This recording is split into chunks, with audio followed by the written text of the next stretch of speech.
கோடி சுவாமிகள் துணை. அனைத்து நல்ல உள்ளங்களுக்கும் வணக்கம். ரிஷபராசியில் பிறந்தவர்களுக்கு இந்த குருவும் செவ்வாயும் என்ன மாதிரியான பலன்களை கொடுக்க போகிறது? குருவும் வக்கரநிலை, சனியும் வக்கரநிலை, குரு செவ்வாய் நட்சத்திரத்திலும் செவ்வாய் குரு நட்சத்திரத்திலும் பரிவர்த்தனை பெற்றக்கூடிய இந்த யோகம் உங்கள் வாழ்க்கையில் என்னென்ன விஷயங்களை ஏற்படுத்தி கொடுக்க போகிறது? 7, 8, 11, 12 இந்த 4 பாகமும் உங்களுக்கு ஆக்டிவேட் ஆகும். இதில் ரொம்ப முக்கியமாக உங்கள் கூட நல்லவங்க மட்டும்தான் இருப்பாங்க. இனிமேல் வரக்கூடியவங்க நல்லவங்க தான் வருவாங்க. அதனால் உங்கள் வாழ்க்கையில் ஏதாவது ஒரு ஏமாற்றமோ வலிகளோ இருந்ததுன்னா அதை நினச்சி வருத்தப்படாதீங்க. உங்கள் வாழ்க்கையில் எல்லாமே இனிமேல் புதுமையான நல்ல விஷயங்கள், நல்ல நண்பர்கள், நல்ல உறவுகள் உங்களிடம் வருவார்கள். அவர்களால் உங்கள் வாழ்க்கை தரம் மேலோங்கி செல்லும். நேர்மறை சிந்தனையும் நேர்மறையான மாற்றங்கள் உங்கள் வாழ்க்கையில் நிகழத் தொடங்கிவிடும். மிக முக்கியமாக இதுநாள் வரை உங்கள் வாழ்க்கையில் சந்தித்த துன்பங்கள், ஏமாற்றங்கள் இவை அனைத்துக்கும் முடிவு வந்துவிட்டது. இனிமேல் எல்லாமே உங்களுக்கு ஏற்றம்தான், மகிழ்ச்சியான விஷயங்களை ஏற்படுத்தி கொடுக்கும். 8ஆம் பாவமும் 11ஆம் பாவமும் உங்களுக்கு ஆக்டிவேட் ஆக போகுது.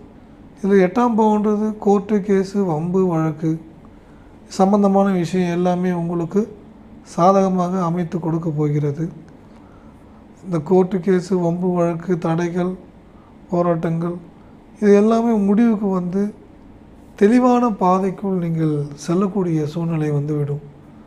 ஒரு மனிதன் வாழ்க்கையில் எப்பயுமே இந்த கோர்ட்டு கேஸு, சில பேர் செய்யும் செயல்களால் அவமானங்கள், கணவர் மனைவியை அவமானப்படுத்துவது, மனைவி கணவனை அவமானப்படுத்துவது, குடும்பத்துக்குள்ளே எதிர்மறையான வலையில் இருப்பது, இது கொஞ்சம் ஒரு வலியை கொடுக்கக்கூடிய விஷயமா இருந்தாலும் இந்த இடத்துல ஒரு டெஸ்ட் பேப்பராக தான் நீங்கள் எடுத்துக்கணும்.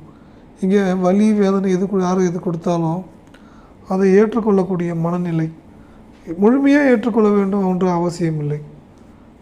ஓரளவுக்கு தன்மையாக புரிந்து கொள்ளக்கூடிய தன்மையாக நீங்கள் செயல்பட்டினர்கள் என்றாலே உங்களுக்கு சாதகமாக அமைத்து கொடுத்து விடும். முழு மனதோடு இனிய வாழ்க்கையில் நல்லதாக நடக்க போகுது, சந்தோஷமான விஷயங்கள் தான் கிடைக்க போகுது அப்படின்ற அந்த விதையை ரொம்ப ஸ்ட்ராங்காக நீங்கள் விதைக்கணும். நேர்மறையான சக்தியை முதலில் விதைத்து கொள்ள வேண்டும். ஏனென்றால் மனசு ஸ்தானமே புதன். அந்த புதன் அப்படியே ஆப்போசிட்டில் 11ஆம் பாவத்தில் வலு இழக்கும். இந்த 11ஆம் பாவத்தில் வலு இழக்கும்போது புத்திசாலித்தனமாக பணம் சம்பாதிப்பதற்கு, மிகப்பெரிய பணம் சம்பாதிப்பதற்கான வாய்ப்பு வழிகளை நீங்களே மிஸ் பண்ணிடுவீங்க. ஏன்னா இந்த தன்மையை அங்கே கொடுத்து தடை ஏற்பட்டுடும்.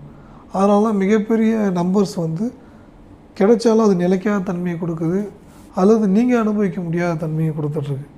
அது கண்டினியூவாக நீங்கள் அனுபவிப்பதற்கு ஒரு சின்ன ரெமிடிஸ், நீங்கள் புத்திசாலித்தனமாக இருக்கீங்கன்றதை வெளியே காமிச்சிக்காதீங்க. அதே மாதிரி தொடர்ச்சியாக பச்சை நிற உடைகளை பயன்படுத்துங்க. பச்சை நிற உணவுகள், கீரை சாதம், பட்டாணி இதேமாரி உணவுகளை வறுமையில் இருப்பவர்களுக்கு கொடுங்கள். அதுவும் கொடுக்கும்போது அந்த உணவு பார்த்து 2 நிமிஷம் இந்த உணவு சாப்பிடக்கூடியவர்கள் சந்தோஷமாக இருக்க வேண்டும், மகிழ்ச்சியாக இருக்க வேண்டும், அவர்களுக்கு நல்லதே நடக்க வேண்டும் அப்படின்னு பாசிட்டிவான வார்த்தை சொல்லி நீங்கள் கொடுக்கும்போது, ஒரு வறுமையில் இருக்கிறவங்களுக்கு கொடுக்கும்போது அவங்க சாப்பிடும்போது அவ்வளோ டேஸ்ட்டாக இருக்கும். அவங்க ரொம்ப சந்தோஷப்பட்டுருவாங்க. அந்த சந்தோஷப்பட ஆரம்பிச்சிட்டாலே உங்களுக்கு அந்த 11ஆம் இடம்னு சொல்லக்கூடிய பெரிய பெரிய மாற்றங்கள். ஒரு சிலவங்களுக்கு திருமண வாழ்க்கை, சிலவங்க 2வது திருமண வாழ்க்கை, புதிய நண்பர்கள், புதிய உறவுகள், இந்த மாதிரியான விஷயங்கள் எல்லாமே மிகப்பெரிய பாசிட்டிவான விஷயங்களை உங்களுக்கு ஏற்படுத்தி கொடுக்கும். எப்பயுமே சனியும் புதனும் ஒரே நட்சத்திரமாகவே இருக்கும், ஒரே வீட்டில் இருக்கும். அந்த 11ஆம் இடத்துல, அந்த 11ஆம் இடத்துல பார்த்திங்கன்னா புதன் நட்சத்திரம், சனி நட்சத்திரம், குரு நட்சத்திரம் இருக்கும். ஆனால் குரு அங்கே ஆட்சி பெற்றுவார், புதன் அங்கே வலு விழுந்துருவார். சனியை பொறுத்த வரைக்கும் காலபுருஷ தத்துவத்துக்கு 12வது வீட்டுக்கு விடுவார். அப்போ இந்த இடத்துல இந்த பரிகாரம் செய்யும்போது உங்களுக்கு புத்திசாலித்தனத்தையும் மிகப்பெரிய பண வரவையும் புதிய உறவுகளையும் பார்க்கக்கூடிய வாய்ப்பு உங்களுக்கு ரொம்ப பிரகாசமாக ஏற்படுத்தி கொடுத்துவிடும். உங்களுடைய நீண்ட நாள் தடைகள், நீண்ட நாள் ஏற்பட்ட ஏமாற்றங்கள், எதிர்மறையான வலை, எதிர்மறையான சிந்தனை, இவை அனைத்தும் உங்களை விட்டு விலகி நேர்மறையான சிந்தனைக்குள், நேர்மறையான சக்தியை நீங்கள் பெற தொடங்கி விடுவீர்கள். இதன் மூலம் உங்களுக்கு வாழ்க்கையில் எல்லாமே ஏற்றம்தான், மகிழ்ச்சியை தான் கொடுக்கும். உங்கள் வீட்டிலே உங்கள் உறவினர்களோ யாராவது ஒருவர் உங்களுக்கு வலியை கொடுக்கிறார்கள், வருத்தத்தை ஏற்படுத்துகிறார்கள் என்றால் அவர்கள் மீது கோபப்படாதீர்கள். அவர்கள் நல்லா இருக்க வேண்டும், அவர்கள் சந்தோஷமாக இருக்க வேண்டும் அப்படி என்று பாசிட்டிவாக நீங்கள் பேசுங்கள், பாசிட்டிவாக சொல்லுங்கள். அப்படி சொல்லும்போது, பேசும்போது அந்த எனர்ஜி லெவல் உங்களுக்கு அதிகமாகிவிடும். உங்களுக்கு அந்த கர்ம வினைகளுக்குள் நீங்கள் செல்ல மாட்டீர்கள். ஏன்னா என்ன நம்ம பண்ணுறோமோ அது திரும்ப கிடைக்கும். கோவப்படும் போது இன்னும் கோவம் அதிகமாக தான் நடக்கும். கடுமையாக திட்டும்போது யாராவது நம்ம திரும்ப திட்ட தான் செய்வாங்க. ஸோ அதுக்கு நியாயம் கேட்காம இருக்கக்கூடாது. ஆனால் நியாயம் கேட்கலாம். ஆனால் கடுமையாக திட்டுவதோ, அடிப்பதோ, கெட்ட வார்த்தை பேசுவதோ அது இன்னும் எதிர்மறையான சூழ்நிலைக்குள்ளே, எதிர்மறையான எண்ணத்துக்குள்ளே உங்களை இழுத்து கொண்டு சென்று விடும். அதன் மூலம் மிகப்பெரிய அளவில் சாதனை படைப்பதற்கான வாய்ப்புகள், வழிகளை நீங்களே தடுத்து கொள்வீர்கள். இது எல்லாமே தடை ஏற்படுத்தி கொடுத்து விடும் என்பதை மறந்துவிட வேண்டாம். முடிந்தவரை மன்னித்து விடுங்கள். எல்லோரும் ஏதோ ஒரு சூழ்நிலையால் தான் தவறு செய்து விடுகிறார்கள். அவர்களை மன்னிக்கக்கூடிய குணம் உங்களுக்கு வந்துவிட்டாலே நீங்கள் உயர்ந்த மனிதர், உயர்ந்த நிலை, உயர்ந்த சிந்தனை உங்களுக்குள் வந்துவிடும். இவையெல்லாம் வந்துவிட்டாலே உங்களுக்கு எல்லாமே ஏற்றம்தான், மகிழ்ச்சியான விஷயங்கள் கிடைக்க தொடங்கிவிடும். ரொம்ப முக்கியமாக 7ஆம் பாவம் 12ஆம் பாவம்னு சொல்ல பார்த்து இந்த இடத்துல உங்கள் கணவர், உங்கள் மனைவி, உங்கள் நண்பர்கள், உங்கள் 2வது குழந்தை, இது சம்பந்தமான விஷயங்களில் லக்கணத்திலையும் 2லேயும் தொடர்பு பெற்றக்கூடிய ராசிலையும், ரிஷபராசியும் தொடர்பு பெற்றும்போது 1, 2 ஆனால் 7, 12க்குரியவர். இதில் நட்சத்திரம் இடமாற்றம் இருக்குது. சொத்து கண்டிப்பாக வாங்கிங்க. கண்டிப்பாக வீடு விற்று சொத்து வாங்கக்கூடிய வாய்ப்பு உங்களுக்கு தாராளமாக பிரகாசமாக ஏற்படுத்தி கொடுத்து விடும். இது கிடைத்து விட்டாலே உங்களுக்கு மிக உயர்வான உன்னதமான ஒரு நிலையை நீங்கள் அடைய தொடங்கி விடுவீர்கள். எதிர்மறையான சக்திகள் உங்களை விட்டு விலகிவிடும்.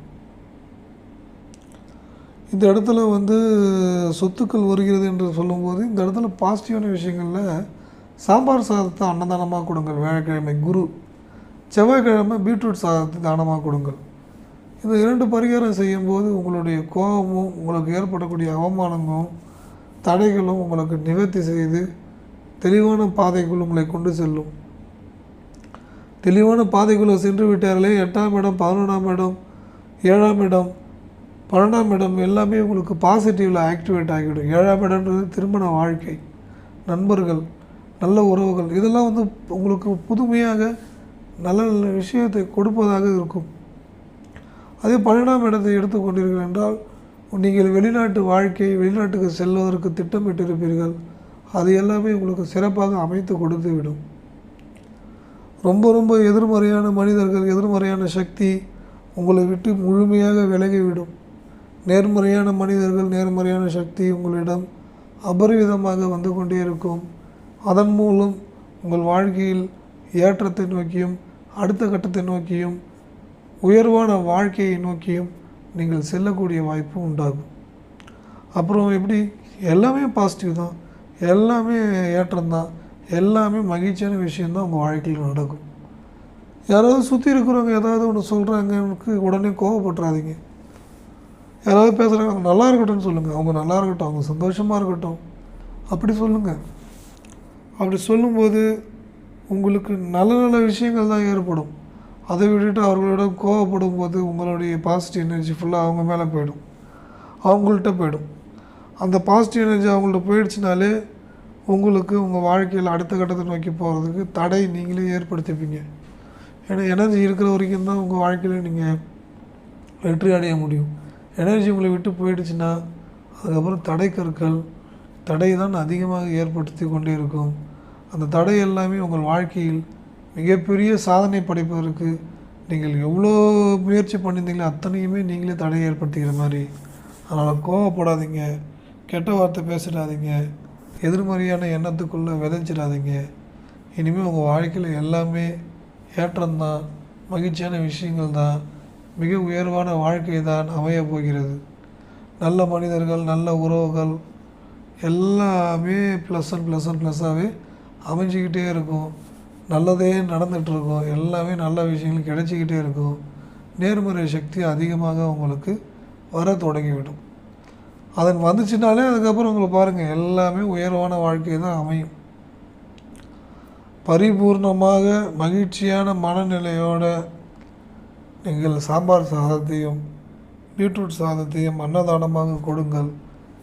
வறுமையில் இருப்பவர்களுக்கு சொத்தும் பணவரவும் நல்ல வாழ்க்கையும் நிம்மதியான தூக்கமும் கிடைத்துவிடும். அதன் பிறகு பாருங்கள், எல்லா விஷயங்களும் உங்களுக்கு பாசிட்டிவாக தான் இருக்கும். 100% பாசிட்டிவான விஷயங்கள் இருந்து கொண்டே இருக்கும். அது உங்களுடைய மிகப்பெரிய கனவுகள் அனைத்தும் நிறைவேறி கொடுக்கும். மிகப்பெரிய ஒரு பண வரவு, மிகவும் மகிழ்ச்சியான சூழ்நிலைகள் எல்லாமே ஒன்றா அடுத்தடுத்து கிடச்சிக்கிட்டே இருக்க போகுது, நடந்துக்கிட்டே இருக்க போகுது. இனிமேல் நீங்கள் நல்லா இருக்க போகிறீங்க. நல்லது தான் உங்களுக்கு நடக்க போகுது. நல்ல உறவுகளை நீங்கள் பார்க்க போகிறீங்க.